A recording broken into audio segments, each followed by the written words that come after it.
अस्सलाम वालेकुम रहमतुल्लाह। आज बात करते हैं सेटिंग नंबर 2 के बारे में। सेटिंग नंबर 2 है क्या चीज़। हम सबसे पहले सेटिंग में जाते हैं, ये एरो की दबा के रखेंगे, सही है। ये सेटिंग में चले गए, ठीक है। ये 00 हो गया, ये दबाया 1 पे आ गई, ये 2 पे, ये 30R क्या लिखा हुआ है, ठीक है। इसको जाने के लिए हम जाएंगे बुक पे, सही है। इसकी बुक है ये देखिए, ये इसकी बुक है, ठीक है। इस पे लिखा हुआ है, ज़रा गौर से देखें, ये मैक्सिमम चार्जिंग करंट, ठीक हो गया।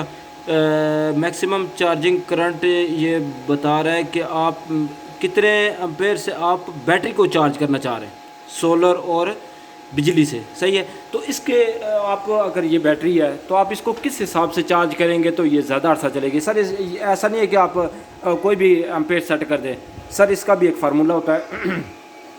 ये देखिए लिखा हुआ है, सही है। 230 AH यानी ये 230 एम्पेयर की बैटरी है। अब इसको 10 पे डिवाइड करेंगे, 10 पे डिवाइड करेंगे तो इसका क्या जवाब आ जाएगा, 23। आप इसका मैक्सिमम चार्जिंग 25 से 30 करंट या 20 करंट रखें, सही है। अगर आप इसको 50 से 60 एम्पेयर से चार्जिंग करेंगे तो ये ज़्यादा अरसा नहीं निकालेगी, ये ख़राब हो जाएगी, ठीक है। आप इसको मैक्सिमम चार्जिंग आखिर जो रखेंगे उसको 30 पे रखेंगे, ठीक है। अगर मसलन आपकी बैटरी एक 150 एम्पेयर की है तो आप उसको 15 एम्पेयर से चार्ज करेंगे। तो अब हम फिर इन्वर्टर पे जाते हैं, यानी ये हो गया।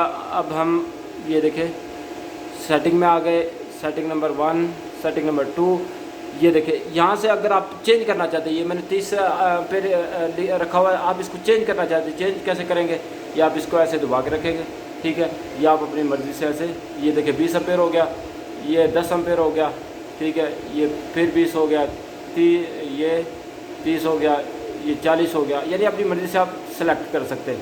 तो हमेशा आपने 10% रखना है, बैटरी का जो 10% होगा आपने वो चार्जिंग रखना है, ठीक हो गया।